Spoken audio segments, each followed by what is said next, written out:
Ici Nicolas Karabatic. Ici Thierry Omeya. Ici Daniel Narcisse. Alors ici Jérôme Fernandez. Bienvenue sur la radio Talk and Sport. Retrouvez Andé, animé par Ludovic Gavard. Bonsoir à tous et bonsoir à toutes, avec un tout petit peu de retard et je m'en excuse. Merci d'être encore avec nous pour un excellent programme ce soir avec la LNH, la Pro D2, la Ligue des Champions.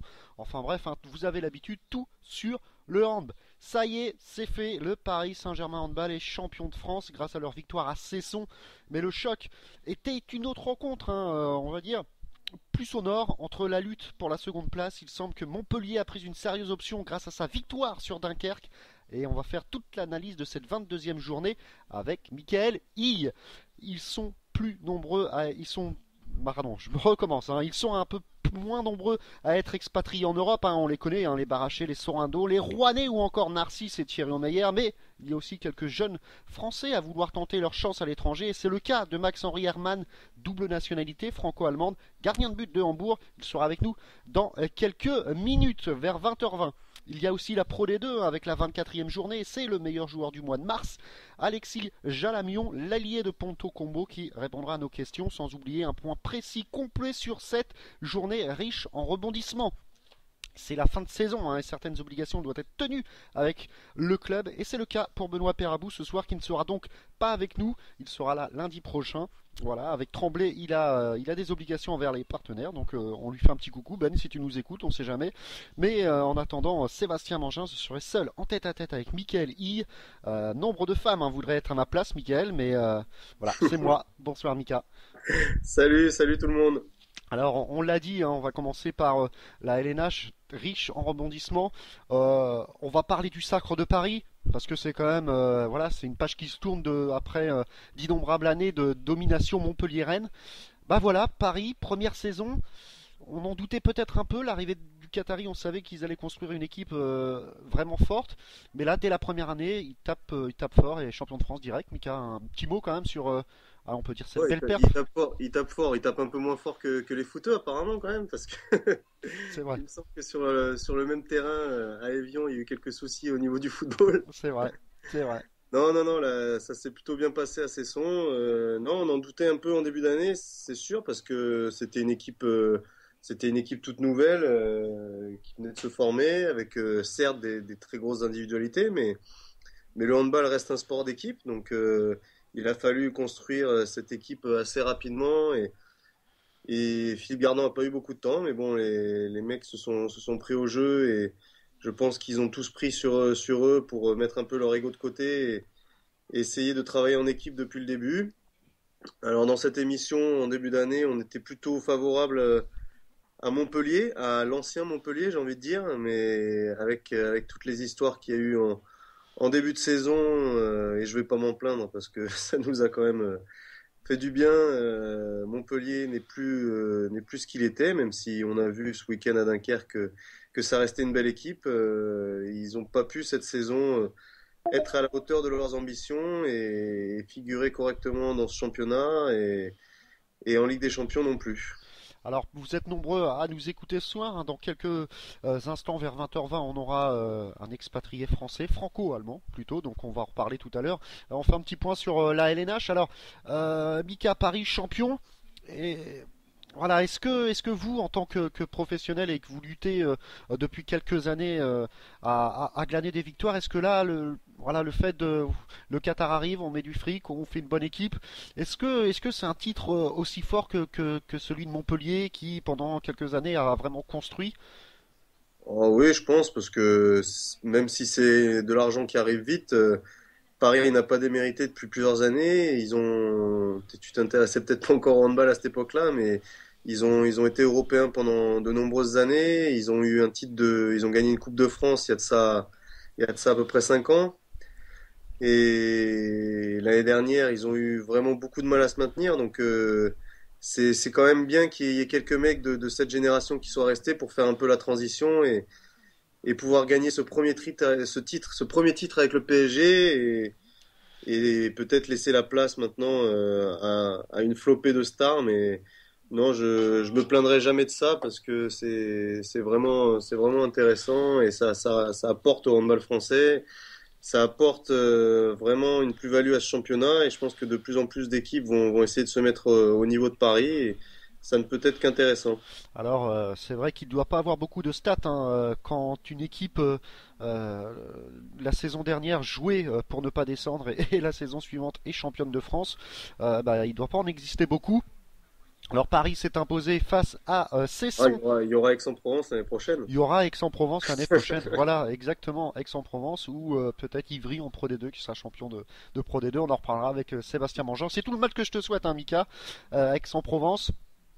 Bah tiens, justement, hein, transition toute trouvée. Alors je vous rappelle, hein, Cesson, Paris 27-32 pour Paris. Alors juste un petit mot sur Cesson. C'est plutôt une bonne saison d'être septième pour Cesson, non? Très bonne saison, ouais. On les attendait plus ou moins à ce niveau-là, puisque ils ont fait un recrutement de qualité, on le disait en début d'année, pas forcément des grandes stars du championnat, mais que des joueurs de devoir et des joueurs qui ont malgré tout des stats intéressantes à tous les matchs et assez réguliers.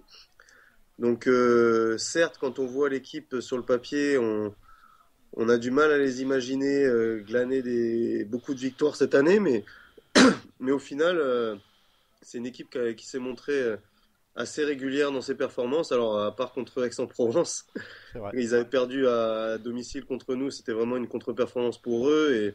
Et ils sont venus prendre 13 buts à la maison. Bon, ça, c'est un peu plus logique avec l'arrivée des Karabatic. Mais non, c'est vraiment une belle équipe. Je mettais en avant le collectif tout à l'heure. C'est l'exemple type d'une équipe collective. Tous les joueurs sont à 3-4 buts. Il y a pas de mecs vraiment qui mettent 10 buts par match à tous les matchs. Donc, c'est un beau parcours, un peu à l'image de Célestat qui a un petit peu plus de mal en cette fin de saison, mais c'est un peu le même genre d'équipe. Alors on va pas parler de Célestat, mais on va parler d'Aix-en-Provence. Alors Non, juste pour revenir sur le match, ils ont vraiment donné une belle opposition à Paris pour Paris a dû vraiment aller chercher son titre. On a vu une équipe de Paris vraiment très forte avec des individualités, Hansen, Copillard, encore Abalo qui mettent beaucoup de buts et qui ont étalé tout leur talent sur cette rencontre et Cesson a vraiment été combatif et en petit clin d'œil en menant à la mi-temps contre le Grand Paris qui jouait le titre. Donc c'est comme vrai. quoi Cesson qui mène à la mi-temps contre le champion de France, c'est pas forcément irréel. Donc voilà, non, et ils se sont un peu écroulés en deuxième mi-temps, mais comme toutes les équipes face à Paris, c'est à l'usure et au bout d'un moment on trouve plus les solutions offensives et Paris vous plante des banderies tout de suite en contre-attaque. Donc ça a été un match assez compliqué, mais vraiment une belle opposition et ça fait un beau match pour le titre. Alors un 10 sur 12 hein, pour Michael Hansen, très excellent match de la part du Danois. Alors on va revenir un peu sur les équipes qui jouent le haut de tableau. Il y avait on va pas revenir tout de suite sur Aix, on va passer quand même au choc qu'il y avait eu entre Montpellier et Dunkerque. Montpellier se déplaçait dans le nord pour affronter Dunkerque, hein. C'était la lutte pour la place de Dauphin. Et là, on a vécu vraiment.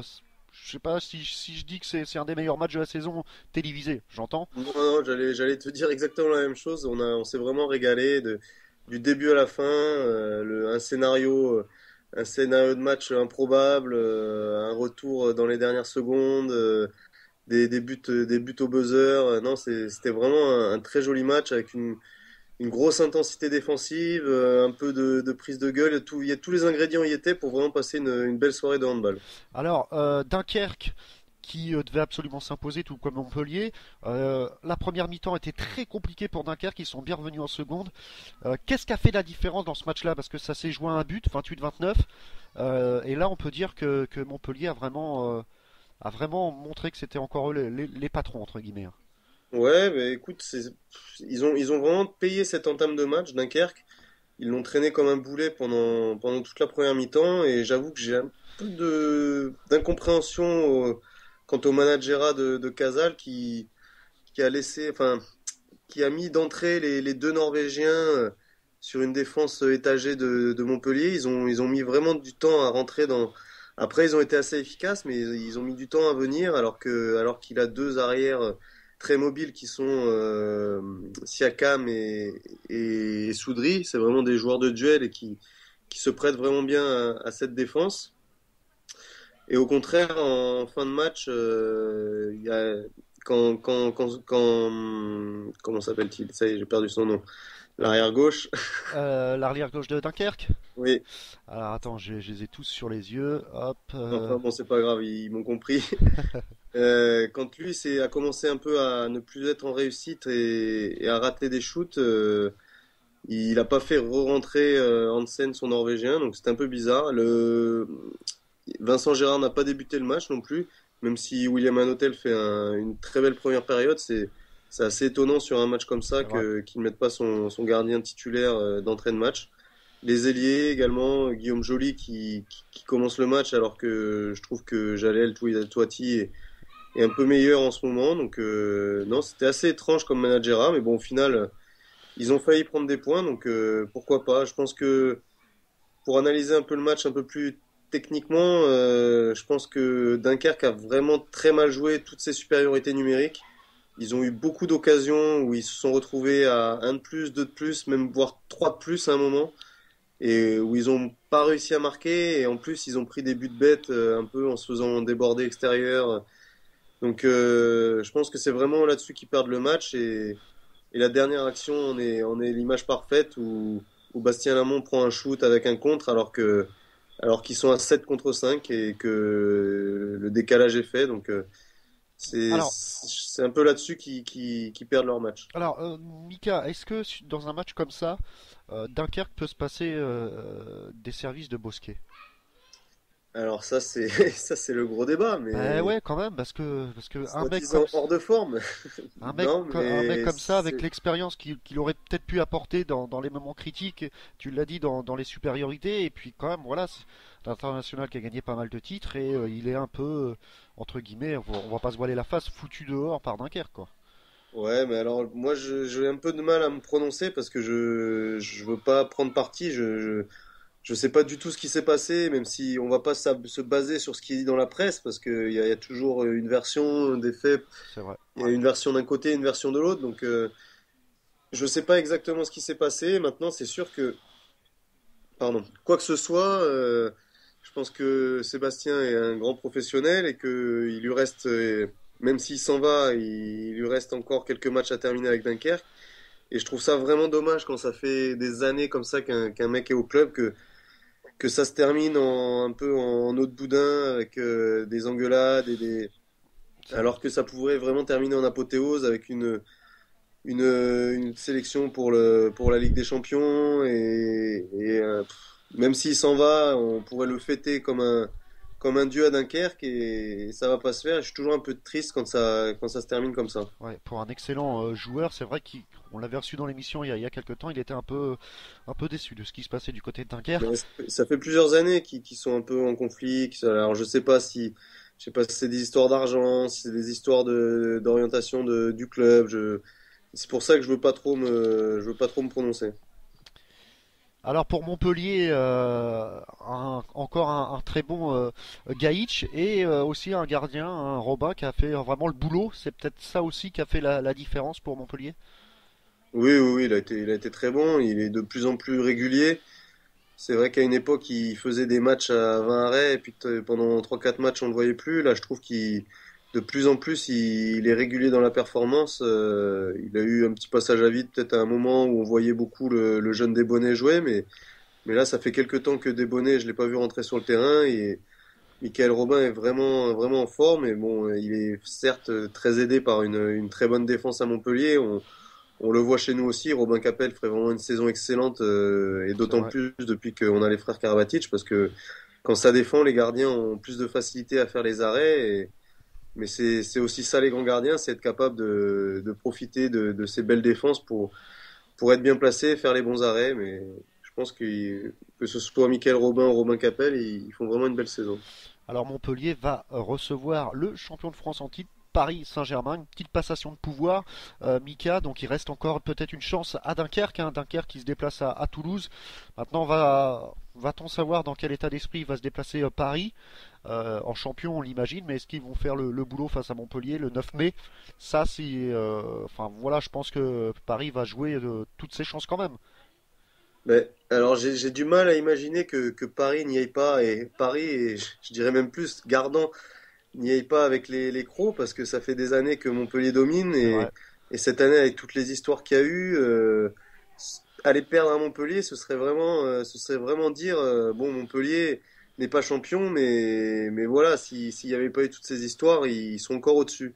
Donc je pense que Paris doit vraiment, pour terminer cette saison en apothéose, ils doivent vraiment asseoir leur domination sur le handball français, et pour cela, Ils doivent battre Montpellier. il faut qu'ils aillent s'imposer à Montpellier. Je pense que c'est très important, et dans leur tête, je pense qu'ils y pensent tous un peu. Allez, allez, 5-10 minutes, on va recevoir le jeune franco-allemand gardien de Hambourg, Max-Henri Hermann. Et on va continuer quand même, parce que là, on va parler d'un gros match encore, hein. Le quatrième, Nantes se déplaçait à Aix-en-Provence. Alors ça a été une soirée exceptionnelle, Mika, avec un coup d'envoi donné par Zinedine Zidane. Donc ça déjà, Zidane et Karabatic sur le même terrain. On te l'aurait dit peut-être il y a un an qu'ils allaient se retrouver à Aix, t'aurais peut-être pas cru, hein. Si, parce que c'était arrivé déjà il y a 2 ans, mais Ah merde. Nicolas n'était pas joueur, et c'était juste pour présenter une cérémonie de récompense des sportifs de la ville. Mais c'est vrai que là, c'était sympa, ça fait toujours le petit buzz. Donc c'était marrant de voir même les Nantais, les Espagnols, Maqueda, Entre Rios, qui étaient vraiment impressionnés, ils ovationnaient, tout ça, c'était assez drôle, mais c'était un bon moment, et je pense que c'est important pour développer un peu l'image du sport dans la ville, de se servir un peu de ce champion qui habite par là, et qui a son Z5, ses terrains de foot C'est vrai. pas loin. Il est implanté dans la ville, et je pense que c'est important qu'il passe une fois dans l'année. Alors, t'étais du côté d'Aix, hein, forcément, dans les tribunes, suspendu, je le rappelle. Donc, Aix-en-Provence-Nantes 28-28. Est-ce que c'est un bon point de prix? Est-ce que vous méritiez mieux? Comment ça s'est passé le fil du match? Est-ce que vous avez couru après le score? Voilà. Non, non, non, pas du tout. Alors c'est exactement ce que tu as dit. C'est un bon point de prix, parce que si on m'avait dit avant le match, on va faire un match nul contre Nantes, je l'aurais cru, mais je savais que c'était dur. Et en même temps, on méritait mieux, parce qu'on a vraiment raté énormément de tirs à 6 mètres. On a pris beaucoup de poteaux, beaucoup de barres. Donc on avait vraiment la place pour s'imposer. Je pense notamment, on était à +3, on doit rater 2 contre-attaques d'affilée, qui nous auraient permis vraiment de nous envoler, et que Nantes ne puisse plus revenir. Mais au final, on a même failli le perdre, parce on est à -1, on est à -1 à 30 secondes de la fin, et Luc Toby nous délivre en 2 temps, parce que je crois que c'est Vincent Viali qui a le premier ballon, qui tape le poteau, on a la chance de la récupérer. Et sur une deuxième action, Luc Toby arrive à trouver la lucarne, et ça a vraiment été encore une belle soirée de handball à Aix, et avec du suspense cette fois. C'était pas le cas les 2, 3 dernières fois. Donc vraiment le public était content, et même si on n'a pas une grande salle, elle a une âme, et c'est vraiment agréable d'y jouer. Un petit mot quand même sur ton remplaçant, Clément Romero, qui a fait une excellente partie aussi.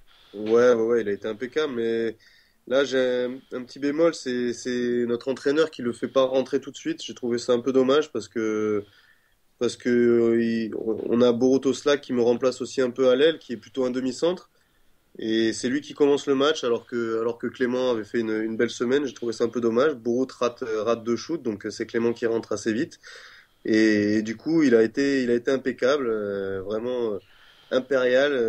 Il a rien raté, peut-être un shoot, 6 sur 7 il fait, je crois. C'est ça. Mais vraiment une très belle partie, et je le félicite encore, parce que au-delà de la performance, c'est vraiment dur d'être pendant toute une année comme ça, un peu mis de côté, pas jouer beaucoup, pas être sûr de jouer tous les matchs, et quand on a besoin de lui, il répond présent, et bravo, c'est un grand professionnel. Et Lucas ne jouait toujours pas, hein. Luca, non, il lui reste encore un match, Un match il ne aussi. jouera pas la semaine prochaine non plus. Et Nicolas Karabatic, un 3 sur 4, c'est Oui, bah, il a bien été pris. C'était une c'est vrai. défense assez haute, assez agressive. Donc, il est souvent passé avec, dans mon idée, des fautes assez graves sur lui, mais qui n'ont pas été vraiment sifflées. Et puis c'était une défense de zone, donc ça bouge beaucoup, ça vient vraiment sur le porteur de balle. Et quand Nicolas avait la balle, ben, il y avait la moitié de Nantes qui était sur son dos, donc ça permettait de libérer pour les autres, et il l'a fait à merveille, encore une fois. Alors, vous avez perdu une place au classement, mais vous êtes quand même à 2 points de Créteil, premier relégable. Est-ce que c'était vraiment le match qui restait encore vraiment le plus difficile à avoir, ou c'est Saint-Raphaël qui va arriver? Oh, je pense que ça se vaut. Nantes est quand même un cran au-dessus de Saint-Raphaël, je pense, mais Saint-Raphaël à la maison, même s'ils ont plus grand-chose à jouer, ça va être un match difficile. Je veux pas nous porter la poisse, mais je pense que les 4 matchs qui arrivent sont à notre portée. Maintenant, à nous de faire en sorte de prendre les points, et bon, tout en sachant qu'on aimerait rester invaincu à domicile. Donc ça fait au pire déjà 2 points si on est invaincu. Et après, il faudra aller gagner à Créteil. Et je pense que si on va gagner à Créteil, on aura fait un bon pas vers le maintien. Alors, tu nous confirmes bien que tu seras sur les terrains du côté de Saint-Raphaël? Ça va? Physiquement, ça va mieux ton genou? Oui, oui, bon, c'est toujours ma vieille carcasse, hein. Je dois me faire opérer, je dois me faire opérer à la fin de la saison, donc bah, pour l'instant ça tire un peu. J'ai un peu de mal sur les accélérations. Mon genou est un peu faible, mais on serre les dents et il n'y a plus que 4 matchs, et après je serai tranquille. Eh ben, on va continuer la LNH après. Il est 20h22. On va tout de suite prendre Max-Henri Hermann et on va parler un peu de ce jeune joueur qu'on ne connaît pas beaucoup, hein, Mika, mais tu l'as vu en Ligue des Champions arrêter un petit péno, donc tu t'es dit tiens. euh, Exactement. Écoute, j'avais déjà entendu parler de lui. Je savais qu'il jouait à Hambourg, mais il était plutôt troisième gardien. Et puis depuis quelques temps, j'ai l'impression, je sais pas s'il y a un blessé ou pas, on va lui demander, mais il est passé deuxième, et ça se passe plutôt bien, j'ai l'impression. eh ben, je crois qu'il est avec nous. Bonsoir Max-Henri. Bonsoir. Alors merci d'avoir accepté l'invitation, c'est très gentil de votre part. Alors, Bien sûr, alors bien sûr. première petite question, on vous appelle comment pendant cette interview? Max, Henri, Max Henri, Max, ça c'est vous comme vous va? voulez. Pan- Normalement, c'est Max Henry, mais bon, la plupart m'appellent Max parce que bon, c'est plus facile quand même. Alors j'ai vu aussi un petit surnom, Panda. Est-ce que c'est... Oui, ouais, c'est plutôt une blague. Une Bon, blague, mais comme ça, on va ça se passe on va y souvent. revenir. Alors Max, on ne vous connaît pas trop hein, du côté de la France. Alors est-ce que vous pouvez nous expliquer un peu votre parcours qui a été pratiquement exclusivement du côté de l'Allemagne? Bah oui, c'est vraiment c'est ça. Ouais. En fait, je suis né en Allemagne. Ma mère est française et j'ai toujours évolué niveau handballistique. J'ai toujours évolué en Allemagne. Et c'était au niveau des moins de 17, ouais, moins de 17. On avait un échange parce que j'avais un entraîneur français, Pascal, qui m'a entraîné à Dormagen. On a fait un échange avec un internat, avec un pôle, le pôle de Limoges. Et donc là, il y a les entraîneurs français qui m'ont vu et qui m'ont invité aussi pour un regroupement national des pôles. Mhm, Et là, mon parcours en équipe de France a commencé. d'accord. Et, euh, et après, bah, j'ai continué à Dormagen d'évoluer et de monter petit à petit. Donc l'année dernière, ma dernière année en jeune, officiellement non, mon avant-dernière année en jeune, j'ai j'ai aussi évolué en D2 allemande, en tant que premier gardien, Bon, avec un peu de chance, mais bon, c'est quand même assez impressionnant tout ça. bah oui, Et j'imagine. Et vous êtes oui, et vous voilà du côté d'Hambourg. et me voilà du côté d'Hambourg où j'ai commencé en tant que troisième gardien et maintenant je me retrouve en tant que deuxième. Deuxième Alors, gardien. comment ça se fait? Il y a eu une blessure du gardien numéro 2, ou tu as pris sa place? Non, bah déjà ces derniers moments, comme Yogi Berra, il fait des prestations absolument incroyables avec souvent à plus de 40%. Bon, il a souvent joué 60 minutes. Et sinon, bah, pour gagner du temps de jeu, bah, l'entraîneur m'a fait jouer souvent les 10 dernières minutes, le dernier quart d'heure. Et aussi, le deuxième gardien est parti au Qatar. Euh, D'accord. oui, pour des raisons privées. Financière, sans doute. Butler, Oui, c'est ça, hein. ouais, ouais, c'est comme ça maintenant. Ben, je me retrouve deuxième gardien à évoluer derrière Bitter. Et donc, comment on va revenir un peu sur le fait que tu joues pour la sélection française parce qu'au final, tu t'as jamais habité en France, t'as toujours habité en Allemagne. Oui, ouais, c'est vrai, c'est ça. Et du coup, Euh, pourquoi avoir choisi, on ne t'avait pas sélectionné dans les équipes nationales allemandes ou c'est vraiment que tu préférais jouer pour la France? si, j'ai été sélectionné en équipe d'Allemagne aussi. Non, mais j'ai préféré jouer pour la France parce que bon, ma mère elle est française. J'ai toute ma famille qui est en France. Je passe beaucoup de temps en France quand même. D'accord. Et oui, je sais pas, je me sens plus à l'aise. Et ouais, à chaque fois que j'ai l'honneur de porter le maillot tricolore, bah, c'est que c'est c'est Donc, un moment important dans ma vie. donc là, côté international, vous allez rester en équipe de France ou vous avez encore le choix de repartir du côté de l'Allemagne? Bah, j'ai la possibilité de repartir en Allemagne, mais je vois pas l'intérêt.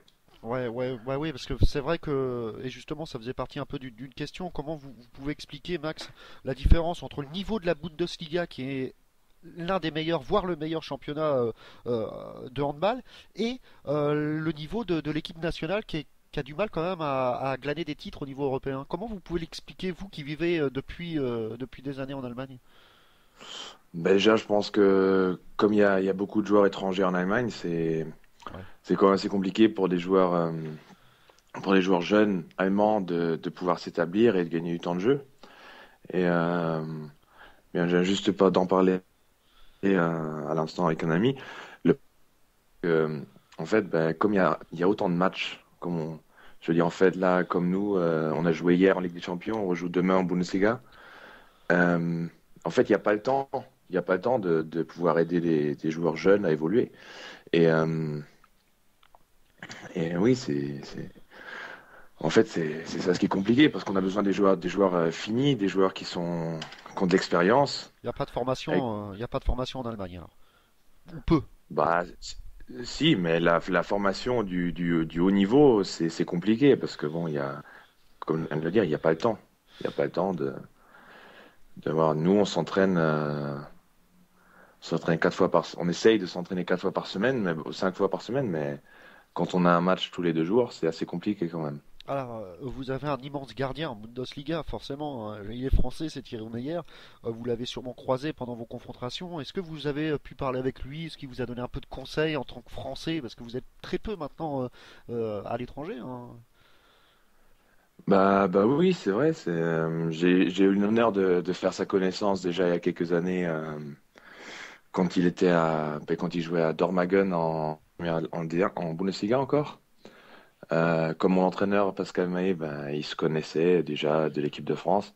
Alors j'ai eu l'honneur de faire sa connaissance et là, bon, on parle vite fait, on parle bah, comment ça se passe. Il essaye de me donner les tuyaux, mais bon, comme Hambourg-Kiel, c'est quand même un peu la rivalité. Alors C'est vrai, c'est vrai. c'est assez compliqué quand on est dans la salle.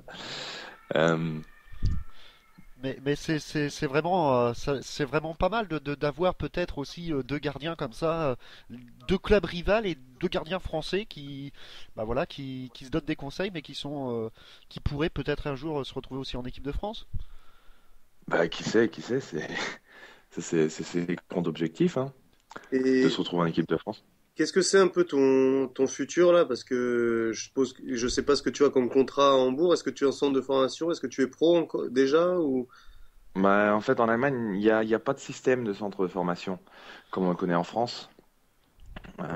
C'est un peu différent, en fait. On... il y a un statut de semi-pro. Euh, bon, où moi, j'ai la possibilité de faire mes études à côté encore.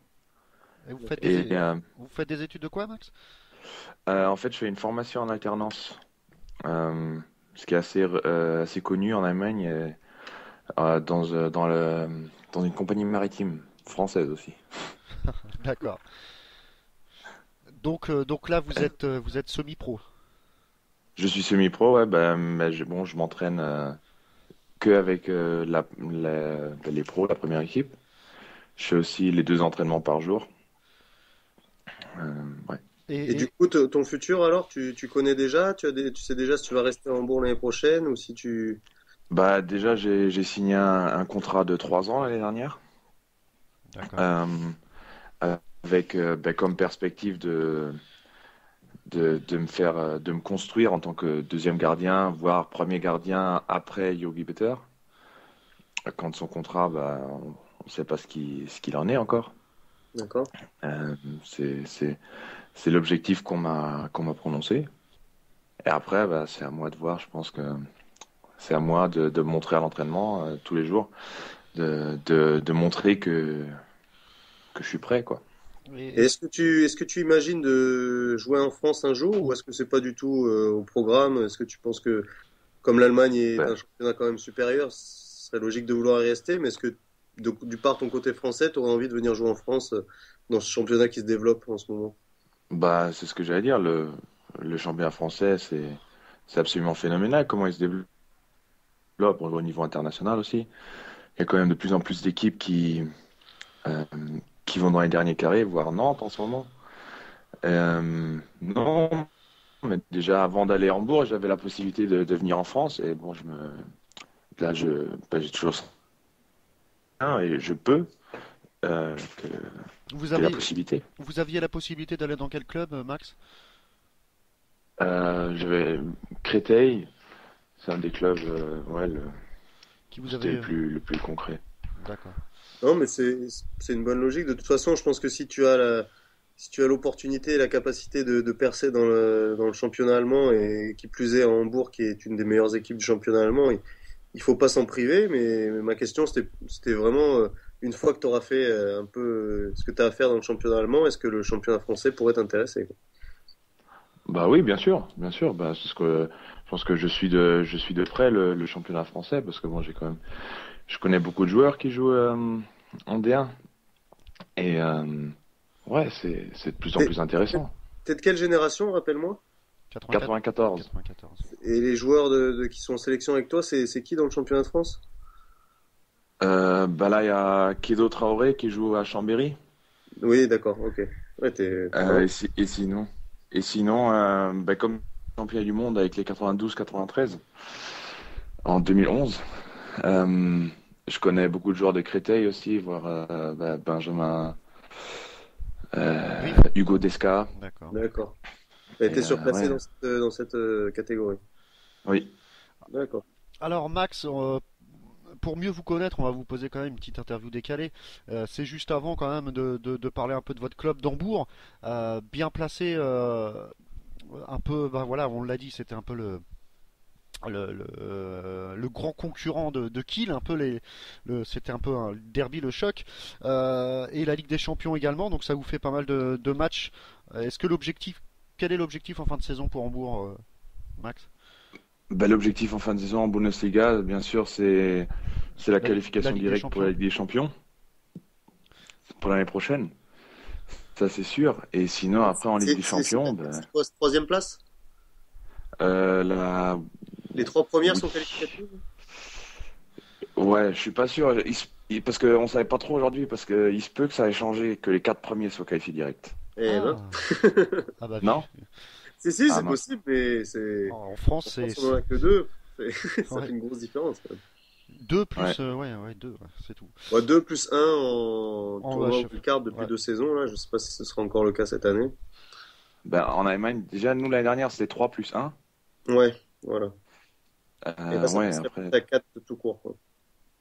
ouais. Donc, Et vous êtes troisième au championnat ou quatrième? Et là, on est cinquième et on est à 2 points décalés de Berlin. ouais. C'est pour D'accord. ça, C'est il y Kiel, a tout, il y a tous les Kiel, moyens, quoi. Rhein-Neckar, Flensburg, Berlin.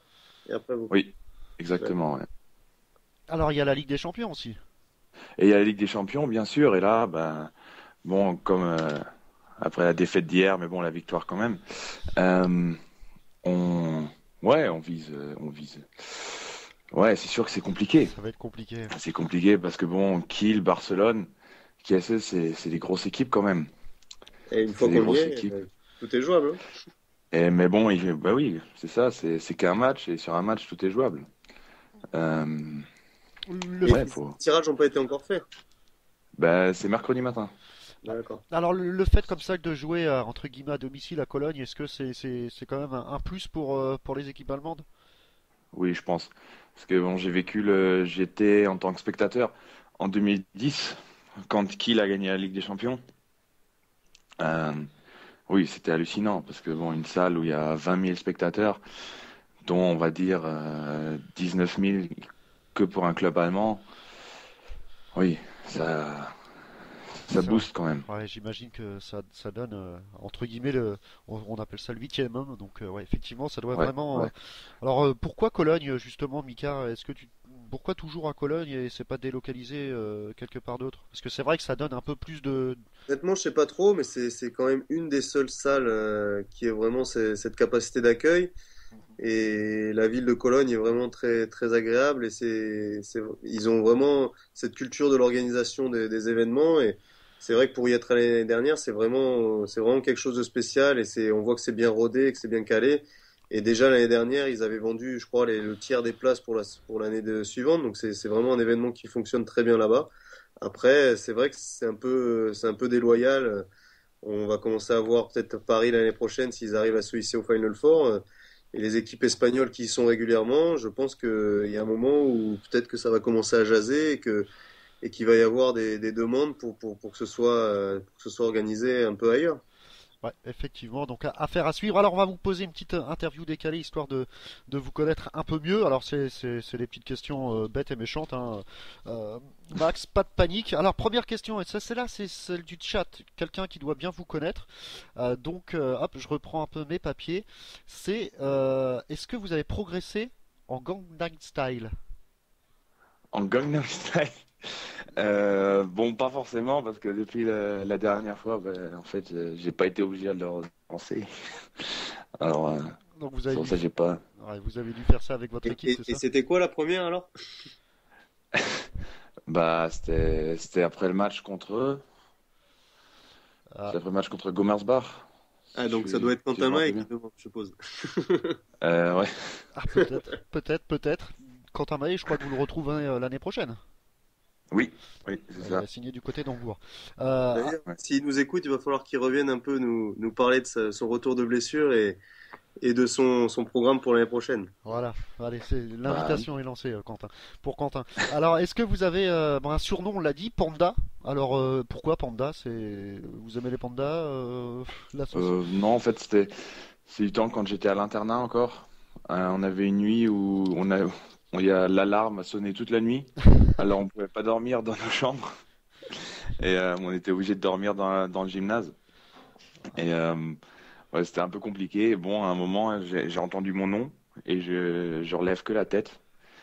Et bon, tout le monde était de l'avis que je ressemble à un panda. Alors bon, depuis ce jour-là, on m'appelle Panda. Bon, bah c'est sympa. Un surnom qui va rester. Est-ce que vous avez une phobie? Une phobie de perdre. Ah bah bien. Ouais, ça, on nous l'a pas sorti celle-là, Mika, hein.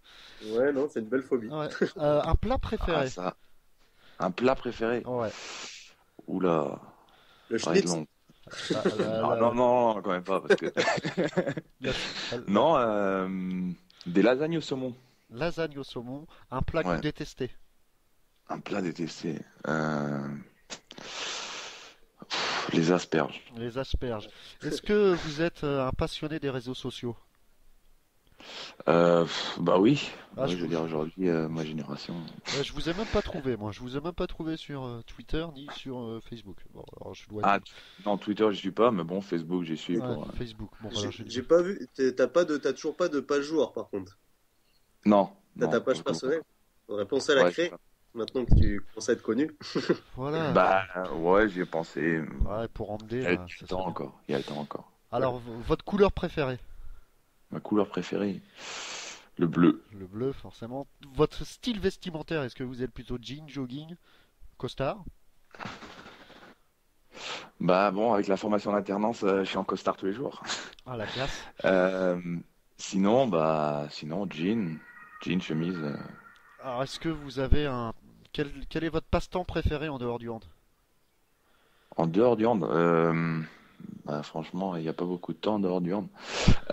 Mais si j'ai la possibilité, bah, je joue au tennis ou ouais, j'essaye de voir ma copine. Bon, c'est vrai que ça doit prendre pas mal de temps. On va passer maintenant, entre guillemets, aux petites questions handball. Est-ce que vous avez un gris-gris tous les jours avec vous pendant les matchs? Non, Non, pas de non, gris-gris, pas de... pas de gris-gris, pas de. Pas de slip troué, pas de. Bah, je sais pas, j'écoute là, je sais pas, depuis un moment, j'arrête pas, j'écoute de la musique classique avant les matchs. Je sais pas, ça me détend. Voilà. Ah bah, Mais sinon, vous avez devancé, hein, vous avez devancé ma question. Bah voilà, musique classique juste avant les matchs. Êtes-vous plutôt musique ou silence? Donc musique classique. Votre plus grande joie et déception sportive? ma plus grande joie, euh, ma plus grande joie, bah, je pense que c'était de signer le contrat ici à Hambourg. Ouais, ce que Et j'allais dire. parce que bon, Ouais, c'est énorme. je sais pas, c'est le rêve de chaque joueur, quoi, de signer pro ou semi-pro. Je veux dire, c'est un peu la même chose, mais bon, ouais, de vivre des moments que tout le monde peut pas vivre. Ouais, ça Et qui c'est plus est dans un impressionnant. grand club. Ouais, et ça en plus dans un vraiment un Grand super club grand club, quoi. européen. Ouais. Et sinon, déception, ouais, je pense que c'était les demi-finales là, au Mondial en 2011. Ah ouais. Ouais, je pense que ça c'était la plus grosse déception parce qu'on a perdu. Ouais, on a perdu après un gros quart où on gagne au bout des prolongations et après on n'arrive pas à C'est battre un le peu compliqué. Danemark. Danemark. Ouais. Alors, quel est votre, entre guillemets, votre athlète modèle? Alors, pas obligé dans le hand, hein, si c'est, je sais pas, un basketteur ou votre sportif préféré, quoi. Mon sportif préféré. À part Michael I, hein. Ça fait de s'y me connaître. Bah, mais je sais pas. Moi, je trouve il y en a plusieurs parce que je trouve que tous les sportifs de haut niveau qui arrivent à tenir à vraiment être constants Dans le temps, dans ouais, leurs prestations et dans tout ce qu'ils font, je trouve ça hallucinant, vraiment. Par exemple, Federer, c'est vrai. d'être vraiment constant et présent hein, vraiment sur plusieurs années à vraiment neutraliser tout le monde. Ça, je trouve ça impressionnant parce que on sait que après tous Armstrong, les sportifs de haut niveau savent ce que c'est comme travail ouais, physique et mental aussi. comme Armstrong et tout. Non, je déconne. Ouais. Je déconne, je déconne. Je déconne. Mais, Armstrong, si tu enlèves le côté dopage au niveau sportif, ça reste un monstre, hein. Mais oui, oui. C'est sûr qu'il a triché et que ça salit un peu l'image, mais Bah, de toute façon, ça enlève pas tout le travail. Et c'est pas juste en se piquant qu'on gagne le Tour de France, hein. mais de toute façon, comme je dis à chaque fois, tout le monde se dope, donc c'est toujours le meilleur qui gagne, hein, de toute façon. Donc Ouais. voilà, c'est un petit raccourci. Pour finir, alors bon, si vous étiez à la tête de la fédération française ou allemande de handball et vous deviez instaurer un truc tout de suite, immédiatement, ça serait quoi? Bah, ça c'est compliqué ça. Alors on nous a dit, on nous a déjà, alors c'est la question un peu culturelle, on nous a dit plus de bière avant les matchs, on nous a, Plus de bien. Bah ça après, faut aller dans une ligue un peu plus tu vois, plus basse. Je veux dire, la bière avant les matchs là, c'est standard, quoi. c'est- Là, j'ai été voir mon ancien club il y a pas longtemps. Il joue vraiment dans l'avant-dernière ligue, je crois. Et là, les joueurs, là, le club où j'ai commencé à jouer au hand, et les joueurs, ben, avant le match, avant les matchs, ils se boivent une bière, ils trimballent la caisse de bière à travers du terrain dans les vestiaires.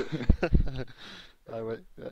Bah ouais, bah c'est excellent tout ça quand même, ça nous fait des bonnes petites, La bière en Allemagne, c'est comme de l'eau, c'est pas de l'alcool. voilà, c'est ce qui, Bah après, c'est comme la vodka en Russie, hein. Voilà.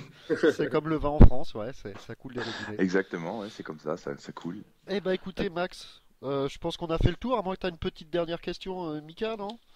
Non, non, Euh, non. non. Je pense que je lui ai tout demandé. Je voulais essentiellement savoir s'il comptait revenir en France un peu pour être connu aux yeux du public français, mais qu'il fasse d'abord sa belle carrière en Allemagne et peut-être que ça se fera plus tard.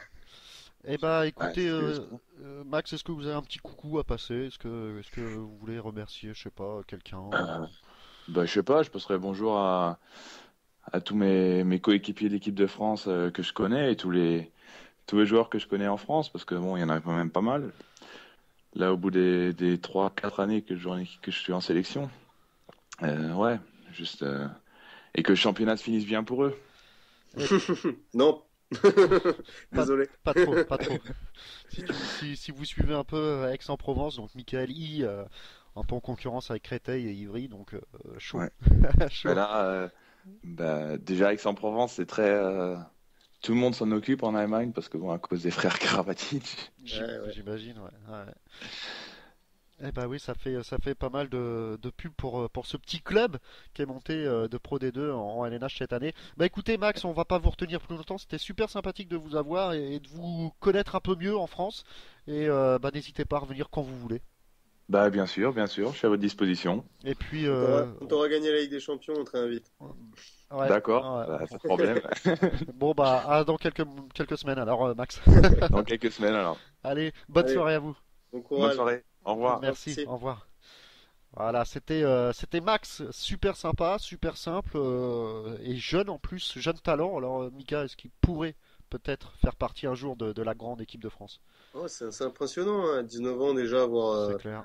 avoir cette maturité et ce recul sur sa discipline et surtout avoir réussi à percer, certes, grâce au départ de Butler au Qatar, mais avoir réussi à s'instaurer déjà deuxième gardien de cette équipe. Et je regarde pas assez les matchs et comme il le dit, c'est souvent Bitter qui joue 1 heure, donc je connais pas assez son talent pour le dire, mais s'il arrive à s'installer au poste de second gardien en Bourg, vraiment, sa carrière est toute tracée. Voilà, donc bah retenez bien ce nom, hein, Max Henry Hermann. Voilà, donc Ce sera drôle de le voir si jamais il évolue en équipe de France A jouer contre l'équipe d'Allemagne.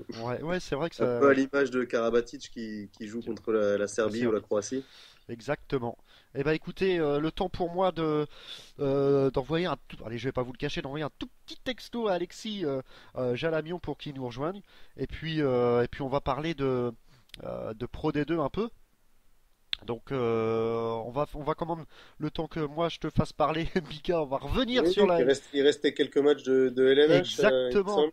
Il est resté des matchs de LNH, donc on avait parlé d'Aix-en-Provence face à Nantes, on avait parlé de Il y Dunkerque a, il y a face. eu un Ivry-Créteil qui valait son Exactement. pesant d'or quand même. Ivry-Créteil, j'ai envie de dire malheur aux vaincus, et c'est Créteil qui a C'est perdu Créteil, ouais, qui a perdu le match. 27-24. Ouais, alors ça devait être un derby de haute volée, je pense, surtout que Ivry ils sont un peu sur les nerfs en ce moment. Je sais pas ce qu'ils ont. Je vais pas m'étaler des heures, mais ils ont encore envoyé un courrier après m'avoir fait sanctionner pour avoir pénétré sur le terrain. Ils ont encore envoyé un courrier comme quoi les joueurs s'étaient sentis agressés à la rentrée au vestiaire. Et enfin bon, Voilà. les, c'est vraiment Ils c'est essayent de. vraiment, enfin, je trouve ça assez dommage, assez pitoyable. Je pense que tout se passe bien dans le handball. Je veux dire, il y a eu un petit échauffouré, ça s'est calmé de suite. Ça a pas terminé en bagarre.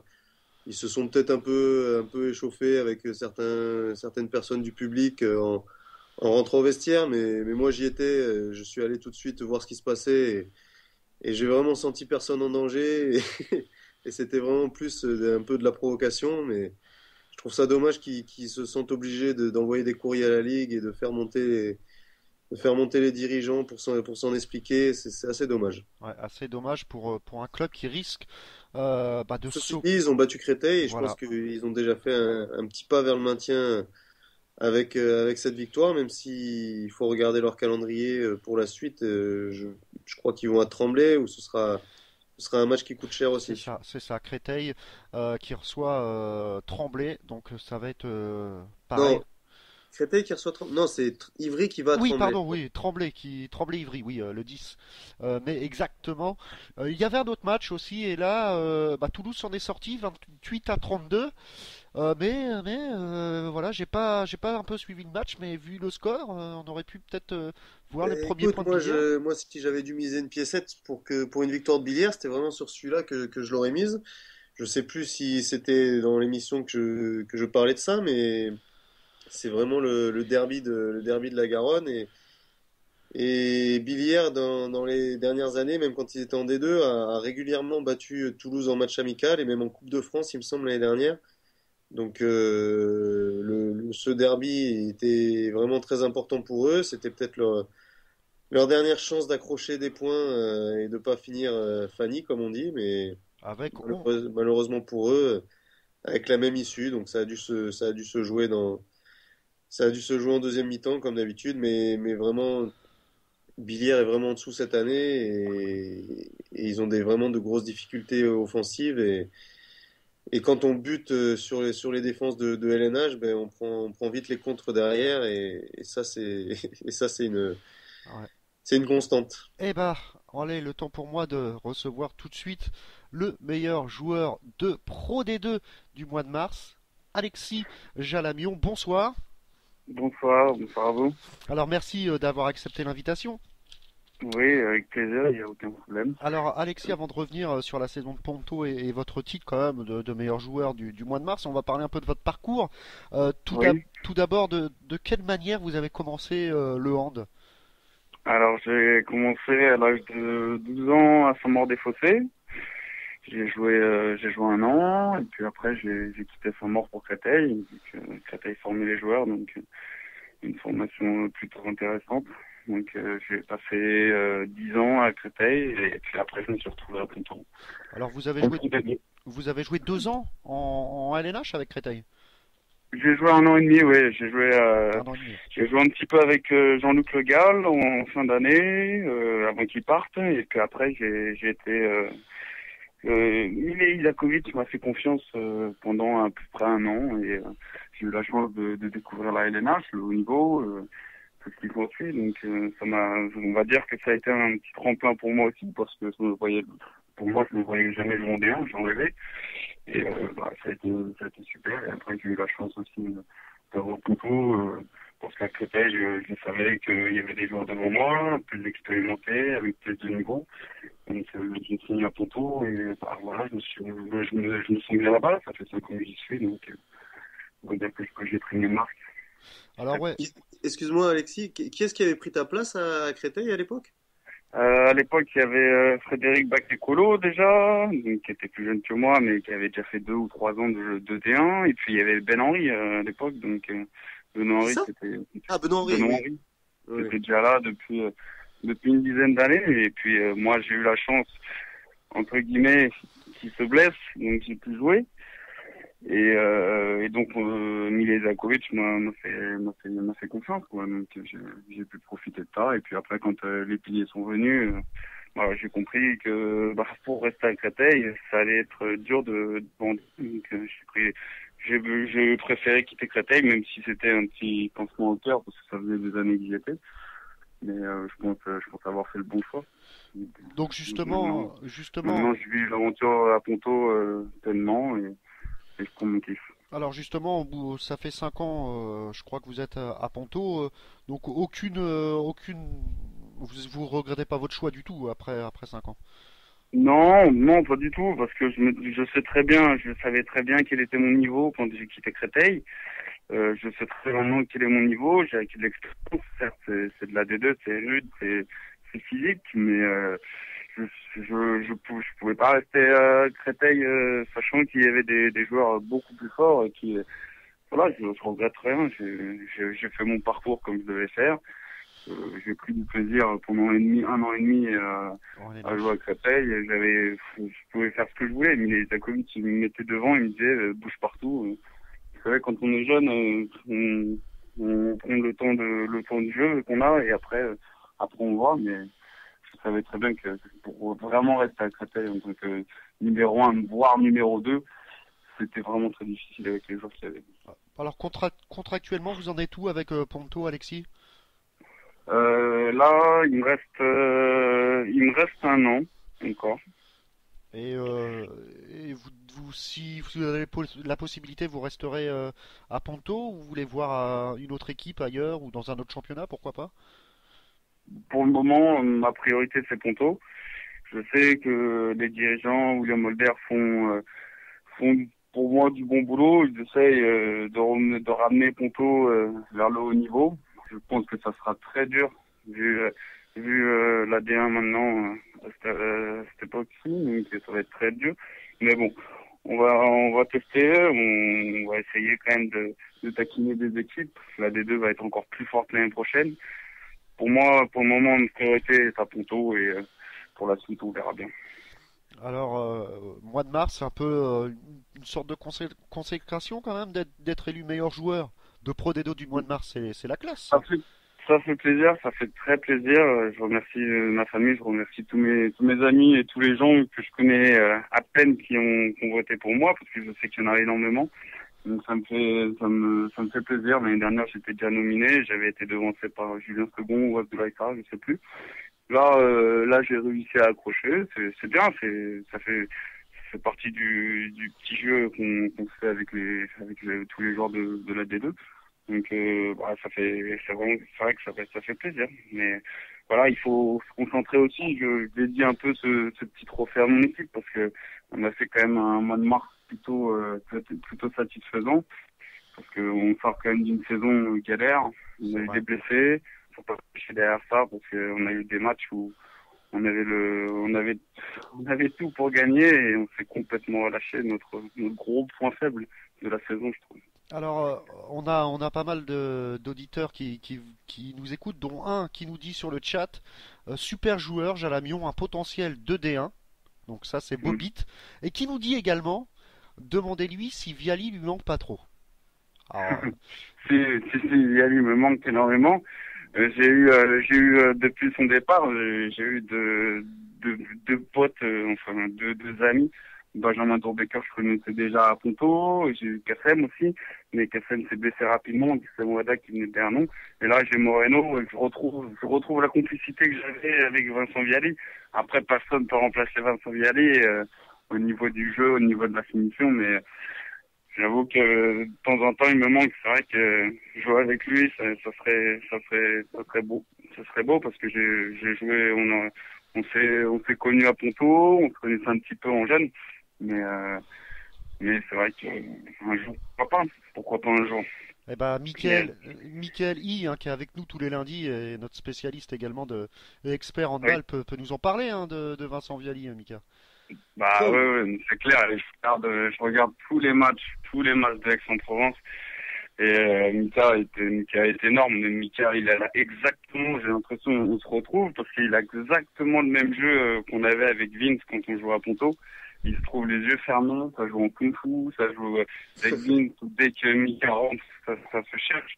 Et on avait un truc qui faisait quand même un peu notre force avec quand même des joueurs derrière qui nous servaient. Mais c'est vrai que ça joue à 100 000 à l'heure les deux. Et ça fait une bonne paire d'ailiers quand même. Très très bien. C'est gentil, merci. Ouais. C'est vrai. Mais bon, tu démérites pas non plus. Hein. Tu fais vraiment une belle saison et comme c'est dit sur le chat, t'as vraiment le niveau pour jouer au-dessus. Donc c'est dommage que t'arrives pas. Mais bon, les places sont très chères maintenant à LNH. Voilà, c'est clair. Moi, je veux profiter un maximum. Maintenant, si un jour on peut monter avec Ponto, pourquoi pas, on verra. Mais voilà, je sais très bien le niveau qu'il y a de D1, je sais le niveau qu'il y a en D2. Pour moi, mon gros problème, je pense, c'est au niveau du mon gabarit aussi, parce que je suis un petit joueur.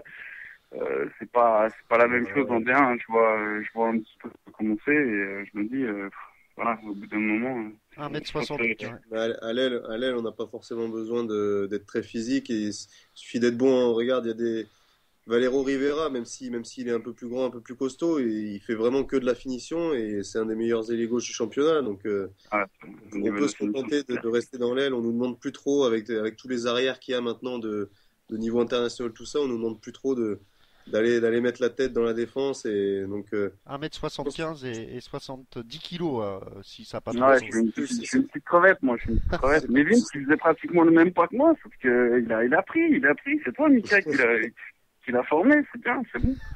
Ouais, c'est bien la muscu, il y a la plage, il passe son temps à la plage, donc il est obligé de se En plus, c'est un lézard, parfait, très bien. Nickel. Bon, passons un peu à Ponto. Vous êtes 7ème, il reste 2 journées de la fin. Si on devait tirer un premier bilan, est-ce que ça serait une saison plutôt positive? Oui, on va dire positif, mais on est très déçus. On le sait. je te dis, il y a eu des blessures. Maintenant, on se cache pas derrière les blessures. On a fait des matchs de merde complètement. On a fait des matchs où on menait de 6 buts à la mi-temps. On est capable de perdre à Nancy. On mène de 6 buts. À Mulhouse, on leur remet la misère en première. Derrière, catastrophique. On perd des matchs comme ça. Et puis, ce week-end, c'est encore à l'image de notre saison, où on est capable d'alterner du très bon et du très, très, très mauvais. Et voilà, on aurait pu accrocher Massy pour choper les playoffs. On savait que ça allait être dur. Au final, on s'arrête là-dessus. On va tout faire pour rien lâcher à ces Murray, parce qu'on sait très bien que leurs places sont encore dures à prendre pour la fin de saison. Là, ils peuvent descendre. Donc, on va dire qu'on a le choix de choisir entre Istres et Semur, mais en tous les cas, on va à Semur pour gagner. On verra bien de toute façon. Juste après, on sera attendu. ouais, exactement. Juste après le match contre Angers, où vous avez foutu quand même la misère à Angers à l'extérieur, on a eu William Holder qui était très satisfait et vraiment étonné de la performance. J'imagine que là, bon, c'est Massy qui fait une excellente saison. Ça a dû un peu gueuler dans le vestiaire, non? Sans plus. Sans plus, il a été, je pense qu'il a été déçu de la prestation on a pu rendre ce week-end. Mais on va dire qu'on sortait de 2-3 matchs où on était vraiment bien. Et là, ça nous met un petit coup d'arrêt. Mais après, il faut se dire que voilà, ça fait quand même plus de 6 mois qu'on tourne avec les mêmes joueurs. Alors non plus, je ne cache pas là-dessus, mais au bout d'un moment, la fatigue vient vite. On a des semi-vieux en équipe. Donc voilà, on sait très bien que au bout d'un moment, au niveau de la fatigue, ça vient vite. Donc voilà, c'est dommage, mais je pense que c'est avant qu'il fallait regarder, parce qu'il y a des matchs qu'on a pu perdre bêtement chez nous à l'extérieur. Et voilà, il faut se dire, on a fait une saison plutôt bien. Pour aller chercher cette 6e place, on va tout faire. Maintenant, à nous de rien lâcher à ce mur et contre Istres chez nous pour un petit dernier match sympa. Ouais, vous jouez quand même 2 matchs contre 2 équipes qui sont en lutte pour le maintien, donc vous avez votre mot à dire également. Mais comme il dit, c'est marrant, ils peuvent choisir. Vous pouvez les faire choper. C'est clair. Après, nous, on n'est pas, personne n'est là pour choisir quelle équipe doit descendre, mais voilà, jamais j'aurais pensé qu'Istres, avec l'équipe qu'ils avaient, ils allaient être à ce niveau-là. Maintenant, ils vont venir, même s'ils sont sauvés en dernière journée, ils vont venir chez nous pour essayer de nous taper. Maintenant, on a des objectifs à remplir au niveau de la saison. On n'a pas pu aller chercher cette 5e place. Si on peut finir 6e, c'est clair qu'on fera tout pour. Surtout que ce sera notre dernier match à domicile, donc pour le public, pour toutes les personnes qui sont venues toute l'année. Donc on compte un bon match. Quels sont les projets du club un peu là à moyen terme? Alors là, déjà je pense pour l'année prochaine essayer d'accrocher les playoffs sûrs. Cette année, on s'était dit un peu dans un coin de la tête, pourquoi pas cette année. On les a ratés, mais l'année prochaine, je pense que ce sera vraiment l'objectif d'aller chercher ces playoffs. Après, je pense pas pour la montée, mais les playoffs, ça serait déjà pas mal. Et on avait l'effectif pour cette année, hein. Et justement, Alexis, si play-off il y a, est-ce que financièrement parlant, Ponto serait capable d'assumer cette montée en LNH? Alors là, financièrement, j'en ai aucune idée. Normalement, oui. Apparemment, la mairie suivrait. Après, je rentre pas trop dans ces détails. Il ne faut pas m'avancer et dire n'importe quoi. Donc, il faudrait demander ça à M. Holder ou à M. Bianchi, qui est le président. Mais je pense que oui, normalement. Alors, vous êtes quand même renforcé déjà pour la saison prochaine. Valentin Aman et un Serbe, Marko Pavlovic. Pavlovic, ancien Créteil, oui. Deux recrues. Est-ce qu'il y en aura d'autres du côté de Ponto? Est-ce que vous avez... Il y en a une 3e. Il y a Aurélien Titombi qui est demi-centre à Trondheim en France, qui joue en réserve, qui est plutôt intéressant, qui est jeune. Donc peut-être un ailier gauche. Apparemment, André Dupont n'est pas servi, donc normalement un ailier gauche devrait nous venir. Donc après, on ne sait pas plus. Mais déjà, ces 3 joueurs sont jeunes, et ça va courir, j'espère. Parce que c'est vrai que voilà, par moment, on manque de punch, on manque de vitesse. Et ça fait en D2 ou en D1. C'est bien de mettre un peu de vitesse, de marquer des buts faciles. si vous voyez ce que je veux dire, hein, Mika. Ouais, surtout pour nous. Dernière petite question, Alexis. Bon, vous êtes jeune hein, encore, vous avez que 27 ans et pas mal de belles années de handball devant vous, pardon, et derrière Mhm. également, mais devant vous. Est-ce que vous avez déjà pensé un peu à l'après-carrière? Est-ce que ça sera toujours dans le monde du sport et du handball ou alors quelque chose de En différent? priorité, oui, c'est ce que je compte faire. Là, je vais passer des diplômes pour travailler dans les écoles, comme prof de sport. Après, dans le hand, plus particulièrement, non, j'aimerais bien, mais après, si je dois m'occuper de tous les sports, je suis un sportif, je regarde tous les sports, je suis fanat de foot, donc si je peux entraîner tous les sports, moi, ça me conviendrait. Donc, je vais faire en fonction, mais oui, je pense être sûr à l'après-handball, c'est clair et net. Un petit mot quand même sur le sacre du PSG handball en LNH? Normal, Non. normal, c'est une équipe monstrueuse, avec des joueurs monstrueux. Donc, ils ont quand même fait une grosse saison parce que même avec les joueurs, on peut dire Hansen et compagnie, ils ont su créer une sorte de collectif qui a été costaud et vraiment un bon chapeau à Gardon qui a trouvé des solutions pour pour Pour les faire jouer pour, ensemble. pour, pour remporter ce titre. Mais ils ont quand même ils ont une belle équipe, mais ils savent quand même jouer collectivement, hein, que ce soit avec Bojinovic et compagnie, et encore plus l'année prochaine, ça va être Avec Narcisse. du lourd, du très lourd. Eh ben écoutez, Alexis, on vous souhaite une bonne fin de saison avec Ponto. Et puis comme l'a Ouais, dit Mika, vas-y. pourquoi pas un jour en LNH, ça serait avec plaisir. Et puis vous êtes le bienvenu quand vous voulez. Merci beaucoup à vous. En Bonne, tous les cas. Merci. merci Merci. et bonne soirée à vous. Au Ciao. revoir.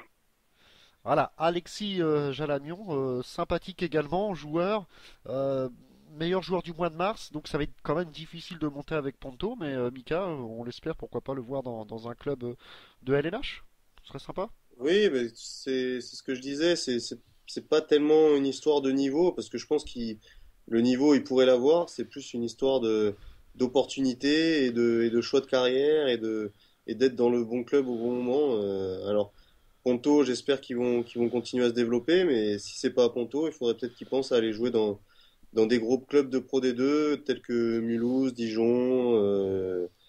Enfin, tous ces clubs qui aspirent un peu à monter et il faut pas perdre de vue aussi que d'ici quelques années, je pense que la D1 16 va passer, donc Pourquoi pas. ça remontera un peu, enfin ça baissera un peu le niveau de la Pro D2 et les équipes qui étaient jusqu'ici 5-6e vont passer 3-4e et pourront prétendre à la montée.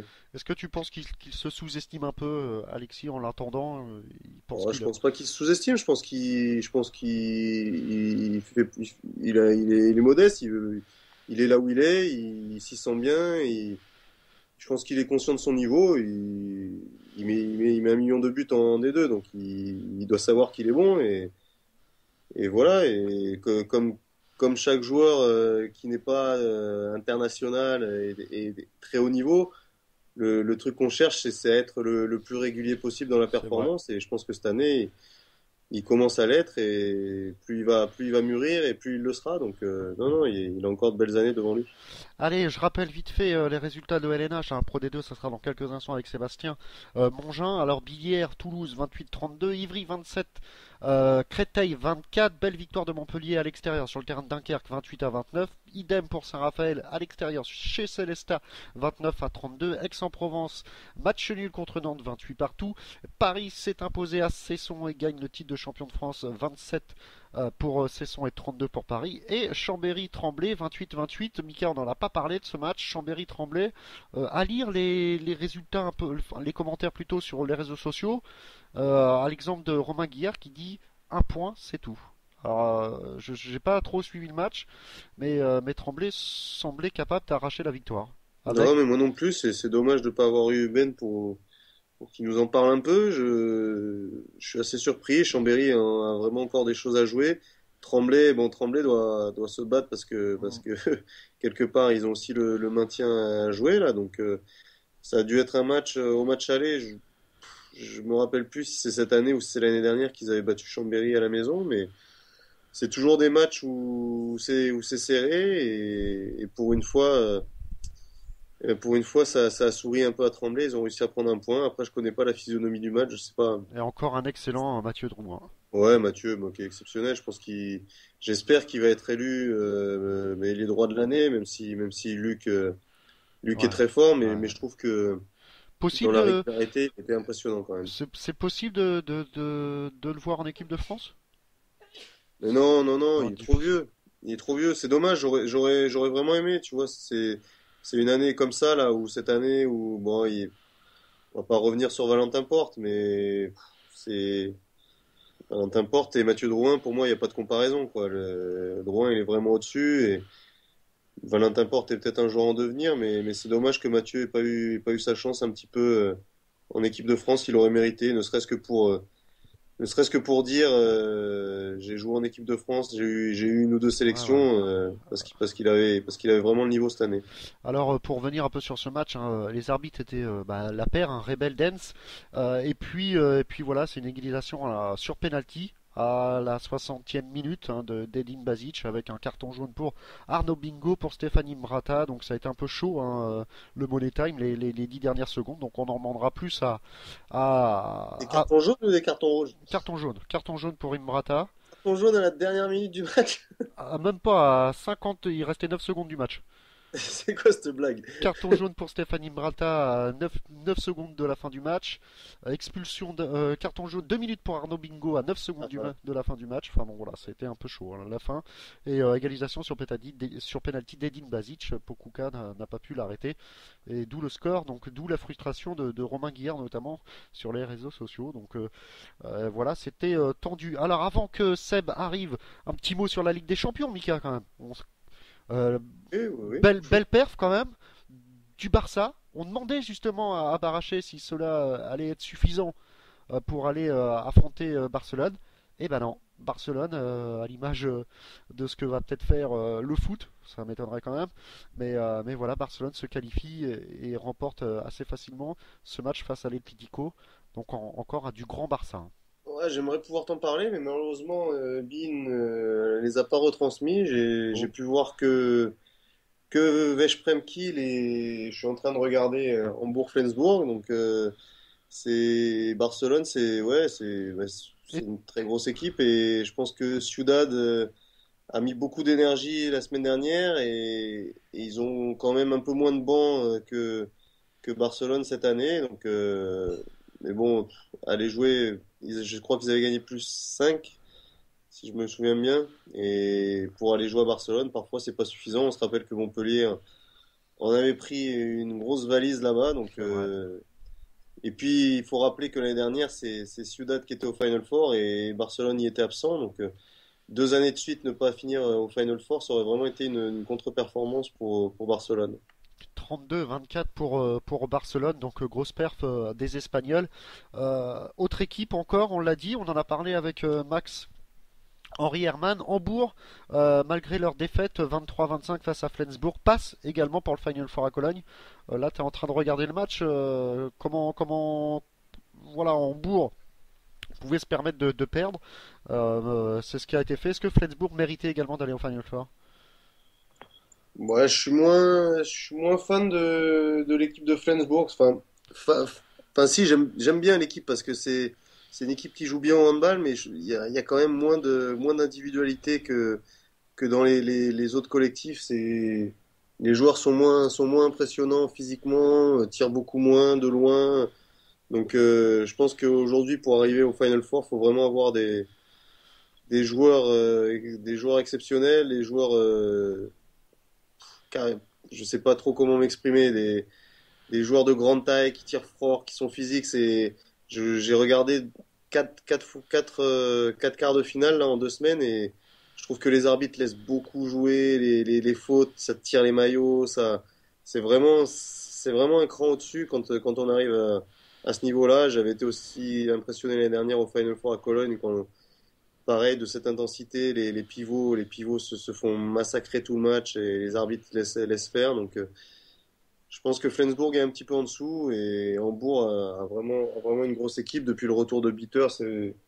Ils sont vraiment au-dessus. Et je pense que même en championnat d'Allemagne, ils vont réussir à grappiller quelques places. Alors, il reste vite fait 2 matchs avant que Seb ne prenne la parole pour la Pro D2. D'ailleurs, on peut le recevoir. Il peut nous parler aussi de la Ligue des Champions. Bonsoir, Seb. Bonsoir, bonsoir à tous. Salut. Alors, on parlait un peu de Ligue des Champions avant de passer à la Pro D2. Il y avait un autre match également, Vesprem-Kiel. Mika, je crois que tu as vu ce match-là. Moi, Ouais, alors je suis là. je l'ai vu également. Le match retour, c'est vraiment, J'ai c'est vu vraiment un, impressionnant. Pardon, tu veux parler? Moi non, je disais juste que j'ai vu le match et j'ai vu un très bon Daniel Narcisse, moins bon Thierry Omeyer, mais Ouais, Thierry qui est de moins en moins présent dans les grands rendez-vous comme il l'était auparavant. Depuis quelques saisons, en championnat, et parfois il était un peu en dessous. Mais quand arrivaient les moments importants et les moments importants dans les matchs, il arrivait toujours à sortir les quelques arrêts qui faisaient la différence.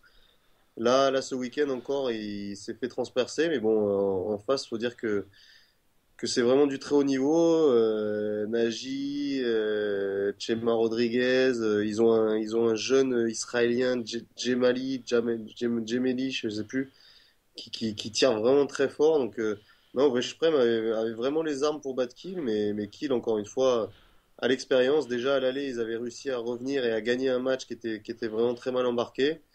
Et là, il s'impose. Ouais. et là, c'est un peu le même scénario qui s'est passé. Et au final, Veszprém passe à la trappe. Alors, dernier match, c'est Kiel Skopje et c'est victoire de Kielce, 26-15, donc autant dire que ça a été une tôle.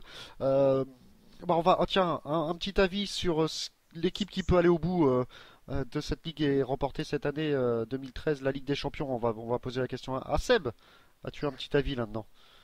Moi, je trouve que Barcelone est quand même assez impressionnant. Bon, même si, comme disait Mika, Kiel, dans les grands rendez-vous, ils arrivent toujours à se transcender. Je pense que Kielce va être limité quand même sur le Final Four, même si ils sont en train de faire quelque chose de pas mal. Et puis, voir un bon par rapport Kiel et Barcelone. Moi, je verrais plus Barcelone une fois de plus l'emporter. Mika? Ouais, Pareil? alors moi j'aimerais bien que ce soit Barcelone, mais encore une fois, se pose le problème du fait que ça se joue à Cologne. Et pour y être allé l'année dernière, ils sont vraiment à domicile quand ils jouent là-bas. Kiel, c'est impressionnant. Il y a il y a la moitié des spectateurs qui sont pour Kiel. Donc ça risque d'être assez difficile pour Barcelone, même s'ils ont une vraie carte à jouer. Alors cette année, c'est dommage, je les trouve un peu limités sur le poste d'arrière droit. Donc ça va peut-être leur porter préjudice. Le grand, je sais plus comment il s'appelle, Montoro, c'est un peu un coup c'est bien, un coup c'est pas bien. Et puis dès qu'il est un peu touché, il arrive plus à tirer. Et puis l'autre, je me rappelle plus son nom, c'est pas du niveau de Nagy. Donc ça risque d'être difficile contre Kiel si jamais, je sais pas, le tirage c'est mercredi, il nous a dit. Donc on verra déjà au tirage ce qui sort. Alors, pratiquement sur le chat, tous est unanime hein, et disent également Barcelone. Allez, page de Ligue des Champions, on ferme et on en ouvre une autre, celle de la Pro D2. Et ben, on va commencer pas par un exploit, mais par un excellent match de ton équipe, hein, Seb. Chartres qui s'impose à Vernon, s'il vous plaît, avec, il paraît, une ambiance de folie et pas mal de spectateurs, de supporters de Chartres sont venus vous accompagner. Belle perf, félicitations. Et là, il semble que les playoffs, normalement, devraient être acquis pour Chartres. Ouais, alors chaque chose en son temps, parce que effectivement, on a gagné ce match qui était ultra important pour nous. Parce qu'au-delà de la victoire et du coup de prendre 2 points d'avance sur Vernon, il y a aussi le goal average particulier qui nous en donne du coup 3 points d'avance. Très bonne ambiance, effectivement les supporters chartrains avaient fait le déplacement, donc on n'était pas vraiment à l'extérieur parce qu'ils ont fait énormément de bruit. Ça leur a d'ailleurs été un petit peu reproché par les supporters de Vernon, ils disaient qu'ils faisaient trop de bruit. Mais bon non, en tous les cas, super ambiance, match très accroché, on a pris un petit peu le bouillon en milieu de première mi-temps. Donc on se retrouve à 14-9. On arrive à bien réagir sur la fin de la première, on recolle à 14-13 et je pense que là du coup ils ont pris un petit coup derrière la tête parce qu'ils pensaient avoir fait le plus dur. Et c'est là où je suis vraiment très content de notre prestation, c'est que même si à ce moment-là on aurait pu s'effondrer, on a réussi à réagir et puis repasser devant en deuxième mi-temps et puis ensuite la deuxième mi-temps au coude à coude. Le but 5 minutes de la fin, on revient encore une fois, et puis après ça se joue à des détails. Yacine Bouakaz met le dernier but, il reste à ce moment-là 7-8 secondes et ils peuvent pratiquement pas jouer la dernière possession. Donc du coup on gagne sur le fil et du coup double opération, la victoire plus le goal average particulier avec Vernon, donc c'est vraiment bien. Maintenant il nous reste un match à gagner sur les deux qui arrivent pour être sûr d'accéder aux playoffs. Le plus tôt sera le mieux et donc le week-end prochain contre Angers, il faut qu'on soit très sérieux et qu'on mette l'engagement nécessaire pour se qualifier pour les playoffs. Parce que c'est important aussi, ça nous permettra pas forcément de faire tourner à Besançon, mais en tous les cas de pas donner toutes nos forces, sachant que le premier tour des playoffs se joue le mercredi qui suit la dernière journée de championnat. Donc si on peut faire jouer un petit peu tout le monde pour arriver le mercredi frais, ce serait intéressant de le faire, puisque Mulhouse, qui finira deuxième, aura l'occasion de le faire. Alors qu'est-ce qu'on peut espérer pour Chartres au niveau des playoffs? Jouer la montée? Ouais, de toute façon, l'appétit vient en mangeant. C'est sûr que l'objectif du club, c'était les playoffs. C'est pas parce que en cas de victoire contre Angers ou Besançon, l'objectif serait rempli qu'on va s'arrêter là. Je pense même que ça pourrait être intéressant pour nous parce que ça nous enlèverait une certaine pression. On a joué toute la saison avec la pression d'accéder à ces playoffs et du coup là, on serait sur du bonus et non pas sur un objectif à remplir. Donc, je pense que ça pourrait être intéressant. Bon, maintenant, j'ai pas envie de parler sur si on enregistre ma discussion 15 jours plus tard alors qu'on n'y est pas, je serais bien ridicule. Donc, je préfère chaque chose en son temps. Et est-ce qu'on va avoir droit au retour de Seb Ostertag pour les playoffs? Normalement, enfin, si tout se passe bien, il devrait pouvoir être dans le groupe déjà pour ce week-end. Donc pour une reprise progressive. Donc du coup, si ce week-end il est déjà présent, il devrait l'être pour les playoffs. Ouais. C'est beau d'avoir des joueurs frais qui rentrent Ouais, juste pour les fin de playoffs. saison. C'est là où il faut être le meilleur. C'est la classe. On va continuer un peu cette 24e journée avec on a commencé par Chartres, mais on va commencer par le champion en titre, hein, Nîmes, qui s'est imposé à Besançon 29-25. Ouais, une bonne prestation des Nîmois à l'extérieur. Première mi-temps équilibrée où les deux équipes basculent à 12-12. Deuxième mi-temps, Nîmes accélère, fait le break et Besançon va tenter de revenir. Mais bon, il y a quand même pas mal de rotations du côté nîmois qui leur ont permis, aux dépens du banc de Besançon, de faire la différence. À noter le retour de blessure de Damien Skacanoc qui a fait énormément de bien à ce groupe qui est quand même assez jeune. Du coup, Besançon est malgré la défaite maintenu, eu égard au goal average particulier face à Semur, puisqu'il se retrouve donc avec 4 points d'avance et 2 matchs à jouer. Nîmes n'est pas encore en LNH, mais bon, c'est tout comme. Il leur faudrait perdre à domicile contre Dijon la semaine prochaine, puis perdre à Mulhouse de plus de 10 buts. Donc bon, autant dire que même si mathématiquement c'est pas fait, je pense pas que les Nîmois vont tomber dans ce piège. La semaine prochaine, Besançon va à Vernon. Donc Vernon qui sera sûrement scrutera le résultat de Chartres parce qu'effectivement ils peuvent encore jouer les playoffs en cas de défaite, de 2 défaites de Chartres. Donc je pense que Vernon va jouer le coup à fond. Besançon étant maintenu, c'est pas sûr qu'ils y aillent à fond. Et par contre, Nîmes reçoit Dijon donc pour fêter le titre devant leurs supporters. Et les Nîmois espèrent le retour de Guillaume Sorina pour ce match fête. Et justement, Dijon pour ce match fête recevait Valence et belle victoire des Dijonnais sans large score, hein, 34-23. Ouais, même si la première mi-temps a été équilibrée, Valence compact, deuxième mi-temps, accélération des Bourguignons, avec notamment Redey en fer de lance qui revient bien fort au bon moment, juste avant les playoffs. Il a claqué 10 buts. Bon, Stojinovic, ça c'est plus une habitude qui ferme la baraque. Et Valence prend un éclat et en début de deuxième, ils vont jamais s'en remettre. Dijon, si on prend en compte le retrait des 3 points qui leur ont été donnés suite à la non-présentation de compte, ne peuvent plus revenir sur Mulhouse à l'heure actuelle par rapport au goal average particulier qui est défavorable, sachant qu'ils sont à 4 points. Par contre, du coup, avec ces 3 points en moins, ils sont sous la menace de Massy, qui a un calendrier qui est quand même plus favorable et qui sont à 3 points d'écart. Donc, ce serait vraiment un concours de circonstances, mais en cas de 2 défaites de Dijon et 2 victoires de Massy, Massy pourrait passer devant Dijon. Valence est maintenu déjà depuis la semaine dernière Et donc leur prestation contre Dijon, qui n'ont tenu qu'une mi-temps, montre qu'ils vont sûrement un petit peu dérouler sur cette fin de saison.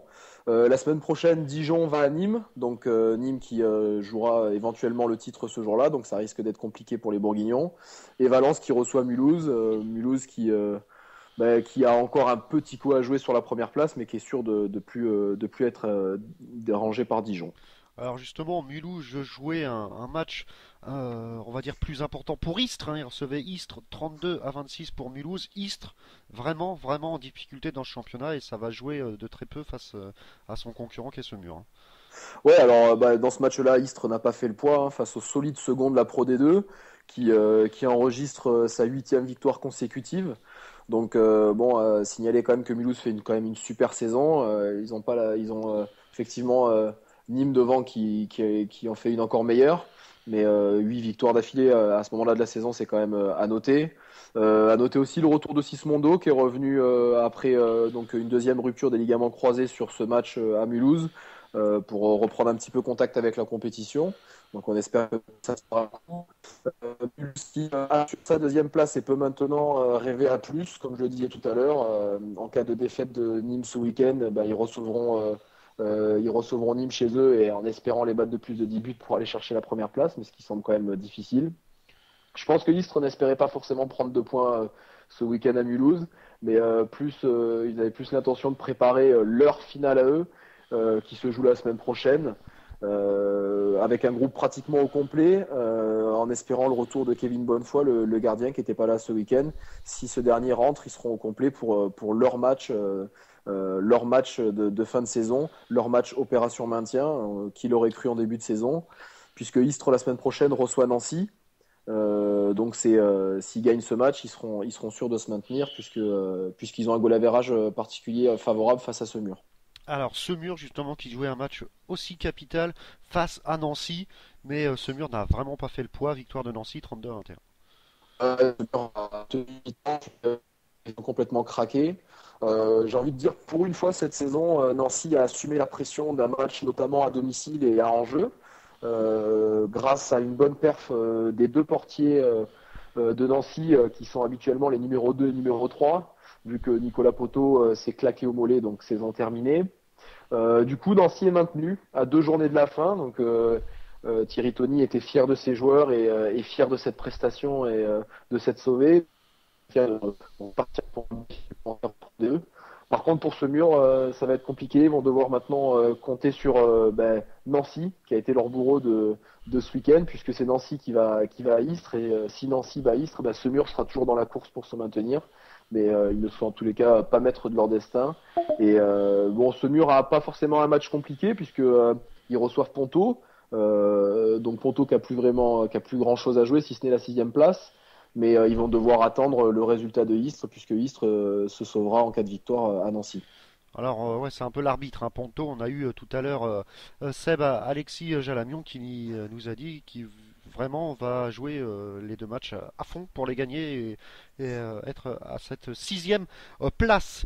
On l'a dit justement à Ponto, eux qui sont capables de battre Angers du côté d'Angevin, mais qui perdent à Massy qui fait quand même une superbe saison. Ouais, Ponto qui est un peu sur courant alternatif, même si leur belle prestation d'Angers laissait augurer une meilleure prestation ce week-end. Mais bon, comme tu le dis, ils ont joué Massy qui a rarement été à côté de la plaque sur 2 journées d'affilée. Le week-end dernier, ici, on avait dit que les indicateurs qui sont Junior Réau et Mathieu Kreis qui avaient été absents un petit peu la semaine dernière, là ils ont été présents, 12 buts pour Junior Réau. Il me semble 13 ou 14 arrêts pour Mathieu Kreis, et surtout dans les moments importants. Donc quand ces 2-là sont là, c'est tout Massy qui se retrouve et qui va mieux. Ponto n'a pas vraiment existé pendant ce match. Et surtout, Massy a su jouer comme d'habitude les moments difficiles, les moments chauds, les moments clés du match. Ce qui fait qu'ils l'ont emporté à l'extérieur. Ponto souhaiterait aller chercher cette 6e place. Je pense que Jalamion a dû vous le dire. L'objectif de début de saison était plus la 7e place. Mais bon, s'ils peuvent aller chercher un petit peu de rab, ce sera encore mieux pour eux. Par contre, Massy, du coup, a assuré sa participation au play-off et peut lorgner sur la 3e place grâce au retrait des 3 points qui ont été infligés à Dijon. comme je disais tout à l'heure, Ponto le week-end prochain va à Semur et Massy recevra Gonfreville. Donc match qui semble sur le papier assez favorable pour Massy, pour essayer d'inquiéter Dijon qui risque de perdre à Nîmes. Et dernier match, on l'a dit, sursaut d'orgueil un peu du dernier de ce championnat, Gonfreville qui s'impose face à Angers 29-27. Allô. Ah pardon, oui, excusez-moi, oui. Ah, j'avais fait une bonne transition en plus et du coup j'avais oublié d'activer mon micro. Je disais donc, beau sursaut d'orgueil de cette équipe de Gonfreville, dernière du classement, mais qui s'impose à domicile pour leurs supporters 29-27 face à Angers. Bah ouais, même si match très engagé, qui apparemment ça a envoyé apparemment pas mal. Pourtant, l'enjeu était faible des deux côtés, plus grand chose à jouer pour les équipes, si ce n'est peut-être un petit peu pour Angers.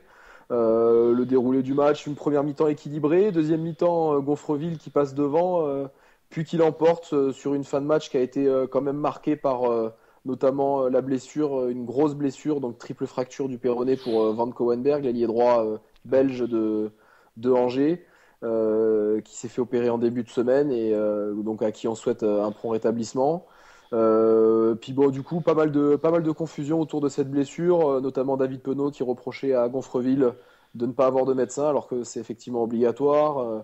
Ça a sûrement un petit peu chamboulé les joueurs d'Angers qui, du coup, ont un petit peu perdu les pédales sur la fin de match et qui concèdent une défaite à Gonfreville. Et à signaler aussi la blessure de Bouchta en début de match qui a complètement désorganisé l'équipe.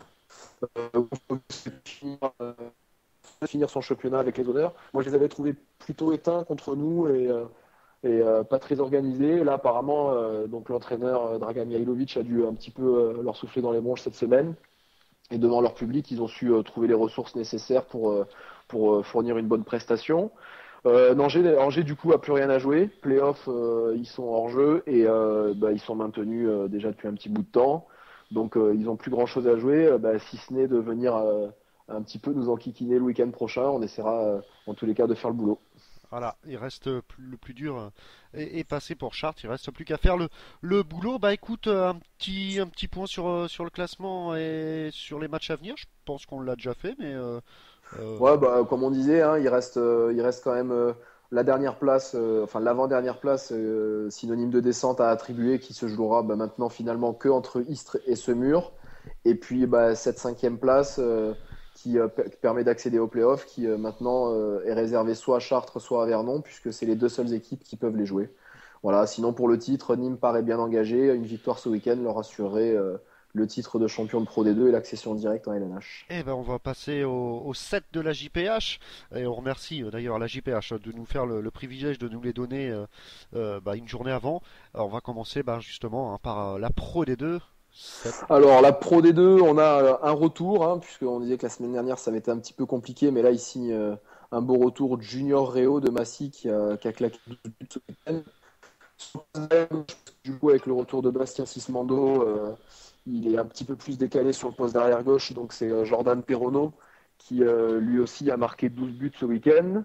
Sur le poste de demi-centre, Abdelkader Rahim de Nancy qui va pouvoir partir l'esprit tranquille du côté de Nîmes avec le devoir accompli, puisque Nancy se maintient et il a réalisé un super match et notamment des buts importants, 7 sur 11. Au poste de pivot, Gallego qui revenait de blessure la semaine dernière contre Vernon et qui du coup a eu besoin juste d'un match pour se remettre dans le rythme, puisque là il a mis 6 buts sur le poste de pivot.